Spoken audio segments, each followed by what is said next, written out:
Josh with loudandheavy.com, and I'm here with Marco from The Haunted. How's it going, man? I'm good, man. I'm just a bit tired. Yeah? Yeah. Playing down in Pomona last night? How Yeah. was the show? That was a really good show. Yeah? The crowd was just insane and it was sold out. So it was Oh, nice. good show. All the bands had a great show. How's everybody taken to The Haunted back on tour again? In the States, it's been a long time. Yeah, it's people actually really positive, and it's good and fun to see because nowadays you get forgotten so easy because there's so many bands, and I actually thought that people forgot about us. So, but they proved me wrong. Well, talk to me about Exit Wounds and talk to me about a little bit about how the recording process there and getting you back involved in the band again. I mean, it's been a long time, so curious. Yeah, I as I recall, I quit the band in '03. Mm-hmm. And I pretty much decided I wasn't going to do music anymore at all because I was fed up with the whole thing. And then 2005, I started up my old band again, Face Down, and we did one album. And we pretty much came to the conclusion that we hated each other, so we couldn't actually go on. And then I started a band with Jesper Strömblad from In Flames called The Resistance. Yeah. So I've been doing that for quite some time, and then Jensen called me one day, and he said, he started with a normal chit chat, and I could just tell that he was beating around the bush about something. And he said, "Yeah, man, you know what I'm going to ask you?" And I said, "Don't even ask, man, because I'm not interested at all." But then we got to talking, and they laid out the format for The Haunted 2013 and onwards. So I asked if I could have like a week or something just to get my wife involved because she had to put up with a lot of shit last time. Yeah. So once she was on board, and I decided to rejoin the band. So. And the recording of Exit Wounds is since we are like geographically live really far from each other. Okay. Adrian lives in London. Oh, wow. Jensen lives in a small town in Sweden called Linköping. And I live in Stockholm, Ola lives in Stockholm, and Jonas lives in another small town. So it's about a 4 or 5 hour drive just to hook up.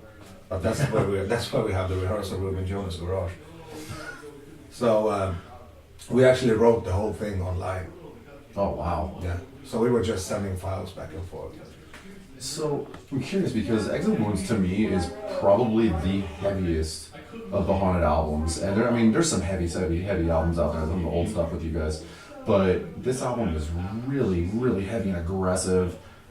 I mean, where did that come from on this album? I don't know because we didn't set out to have a ready format that this is what we're doing. It actually, the sound and the aggressiveness that we ended up with on the album came from Ola being the newest member in the band, and he wrote a song out of a pure fan perspective, and that was the song Kill the Light. Yeah.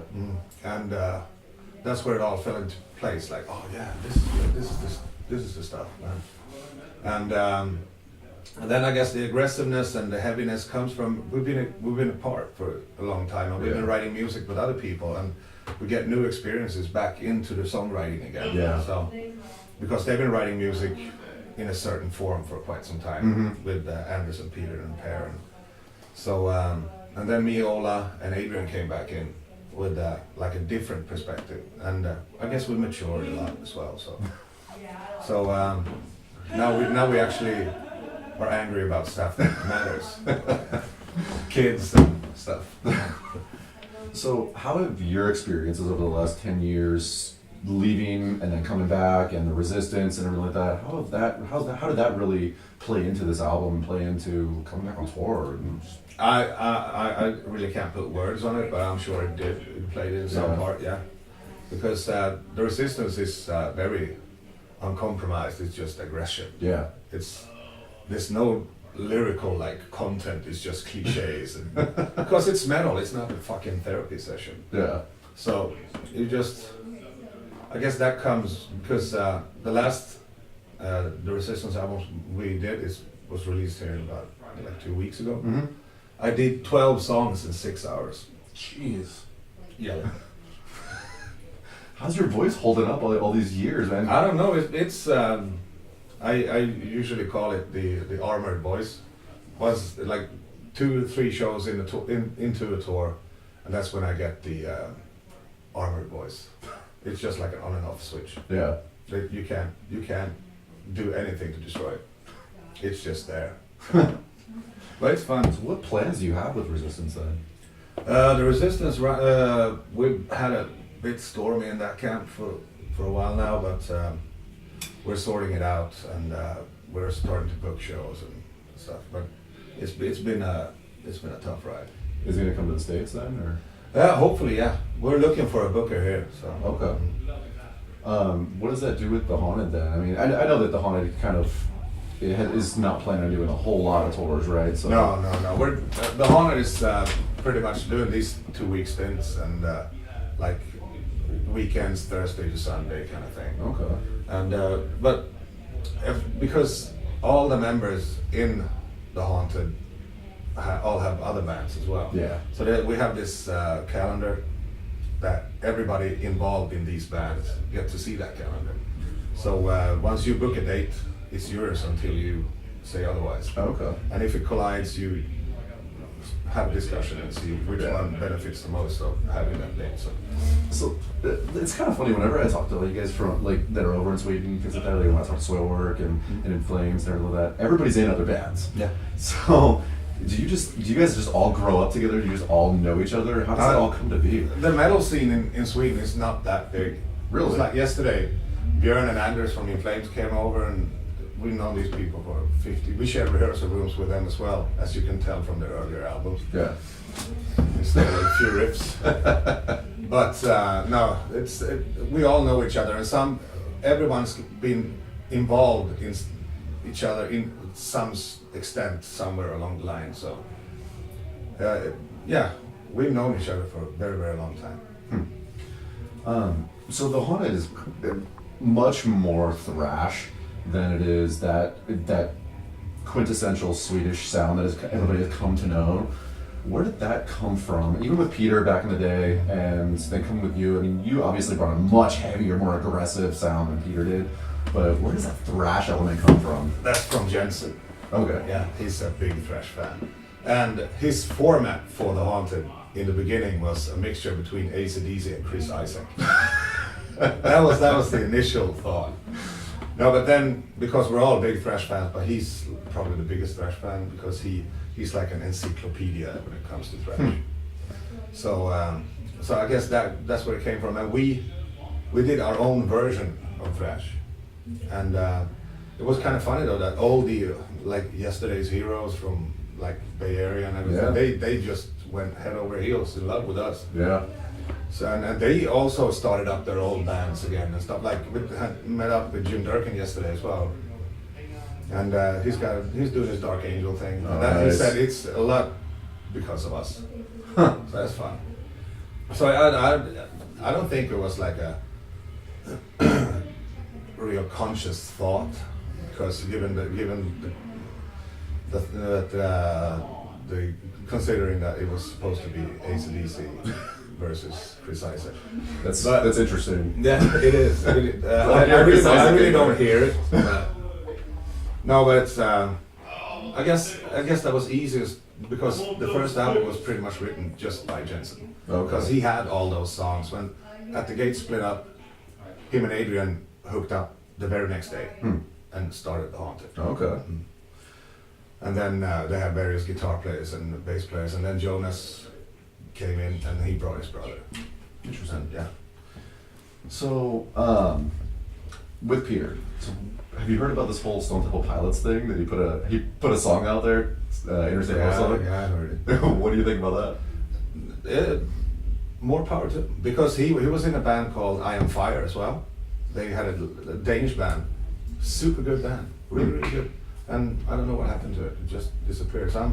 Because I love Peter and his vocals, because I grew up listening to Mary Beast Jane, and he was one of my favorite vocalists of all time. And I'm really happy if he gets that gig. Yeah. That would be really cool.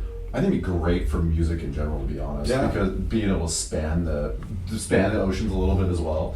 Yeah, because he's got such a vocal range, it's amazing. So he would fit that band perfectly. I mean, some of Verses and some of the earlier Haunted stuff too that you hear, it's like when you hear his voice, you can hear a big difference in from song to song. So. Yeah, and you immediately hear that it's him. Yeah, exactly. So back to Exit Wounds a little bit. This album has pretty much been hailed as one of the best albums over the best metal albums over the last 5 years. Are you serious? You haven't read about that? No. Oh yeah. No, but it's I usually don't read online news about music and stuff because it's not that interesting anymore. Yeah. Because all the bands nowadays, they just sound the same. There's a lot that sounds the same. Yeah. Which is probably why I've always been more into that Eastern European sound too. Like Omnium Gatherum, I really like those guys coming out right now. Yeah, we actually we did because Omnium Gatherum is also another band called Insomnium. Yeah. So we did a Australian tour with them this late summer. Oh, okay. And it was they're really cool guys, and I've met them before. We played with Omnium in Helsinki with the Resistance. Oh, So nice. we got to know those guys as well. And Finland puts out a lot of good music now. Yeah, they do. All of it is still standing in a forest with a lake, but and all the band photos are like that. Yeah, all of them. Mm. I mean, because I went to see Tyr, Tyr, what I don't know how you pronounce it, but that whole folk metal thing coming out of Finland and Poland and stuff like that is kind of strange to me, but at the same time, like I really love it. Yeah, it's very melodic, and they're Yeah. really good at those melodies because that's actually like old Finnish folk music. Yeah. So it's Well, they're keeping it to the roots. A lot of dead languages too, which is really Yeah. interesting to me. Mm. Because I'm a Finn myself, so Oh, I didn't know that. so I speak that language. Really? No, no, but it's Finnish is actually spoken by, I guess, two like related language is Hungarian, Estonian, and then Finnish. Huh. There's only 3 people in the world that speak that Really? type of language, and it's all based on consonants. That's cool. So it's not a very like a singing kind Yeah. of a language. Like Swedish, it sounds like you're singing, Mm-hmm. but in Finland it sounds like you're angry. So, what kind of music is Marco listening to on a daily basis outside of? More of the older stuff. Like my best present I ever got from my wife was when she bought me the whole back catalog of Thin Lizzy. Oh, nice. So that's what I did. And bands like Carnival and then every once in a while a new band sneaks in there and steals my heart for a while. And Yeah.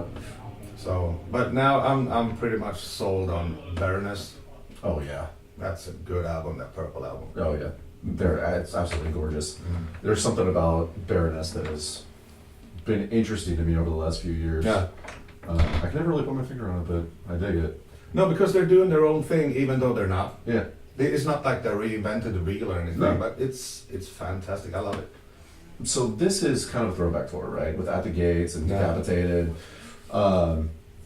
How do you? I mean, is it an exciting tour so far? Is it going to be? What can we expect from the Haunted? When I went on this tour, I set out to reclaim this market, and you're gonna see that tonight. Oh yeah. We're coming back thundering. Nice. And in San Francisco, so you know all the thrash kids are going to be Yeah, out one. and we played San Francisco so many times, and it's always been good. So all of California has been good. Well, throughout the tour, the whole tour has been good, but especially California. And we've always been doing good here. So Nice. So for people that have never even heard the Haunted, especially a lot of these kids that are coming up right now that are really getting into the music, what would you say to them to tell them or to explain to them what the Haunted really stands for and what the Haunted has meant for the last 20 years? I would say a big party with fast drums. When I found you guys was actually in '04, opening for Damage Plan Yeah. and Shadows Fall at here. And Yeah, I wasn't in that. yeah, I know. But it was just that was I remember, I'll never forget that show, and all of a sudden I went back home and I freaking got every single Haunted album. It was just like, holy shit. Yeah, but that's what I love about music, when that does that to you. Yeah. You just see it live and it's, oh, man, this is amazing. Yeah, I had that experience, which I can recall as back in '94 when I saw Sick of It All the first time. Oh yeah. because I bought their albums at like a vinyl fair kind of thing, and I just listened to them, and then I got the opportunity at the Roskilde Festival to go see them live, and after that I was sold. It's And funny. they've been my favorite band ever since. Nice. It's funny because I was just talking about that because Sick of It All's getting ready to go on their 30th anniversary tour. And I literally just had a moment where I was like, oh my god, I'm getting old. When Dark Tower's doing their 20th anniversary tour too, and I'm just like, wow. And they're like huge at the Gates fans. Yeah, they are. The singer came out in an At the Gates shirt and stuff like that. And One of the first tours we did here in the US was Darkest Hours was supporting. oh, nice. That was cool. So after this tour, is the Haunted planning on coming back to the US at all? We're doing the Maryland Death Fest. Okay. Yeah, and then we're gonna squeeze in a few dates in between, like around that. Yeah. And then we'll probably mostly have stuff in Europe, festivals, a few weekends here and there. As you know, I want a West Coast tour. Give me a headlining West Coast tour with the Haunted, man. We would love to, but I don't think the market is there still. Okay. We need to build it with one more album, I believe, to get it where we were. So, speaking of that, after Exit Wounds, which I can't even begin to speak more highly of an album that I've heard in the last 2 to 3 years, Yeah. but what are you planning on doing after Exit Wounds? How are you going to follow that up? We're not going to try to follow it up. No, because we've never done that. Yeah. We've never tried to like make. It's not like Slayer who's been trying to make Rain in Blood Yeah, for right. 15 years now. We just play what comes out, and the only thing that we've been talking about now on this next album is that me and Jonas is going to share some vocal duties. Oh, nice. You can hear tonight. He's got some pipes, man. Really? Yeah. So we're gonna do a lot more of that because we did Guilt Trip, you know the old song Guilt Trip. Me and him shared the whole vocal. Oh, okay. We're not playing it tonight though, but that's where the idea came from. So that's the only really like founded idea that we have, that we're gonna try to do that, Okay. and not throw in too many fast drums this time. And just I don't know. We always have to see, because every time we say that we okay, let's try this, it always ends up with completely different. So I don't know, but that's the only thing that we really decided on that we're gonna try. So would you say that you're super excited for the next few years of not just the Haunted, but the Resistance, everything you have going on in your life? Yeah, I'm actually super positive about what's going on right now. Good. We're sorting out the Resistance still, but we're gonna get there. Yeah. Good. Cool, man. Well, I look forward to it. Marco, Josh? Yeah. Thank you so much. Thank you. To the left and to the right of the clothes. No slap right back, wouldn't be in the back.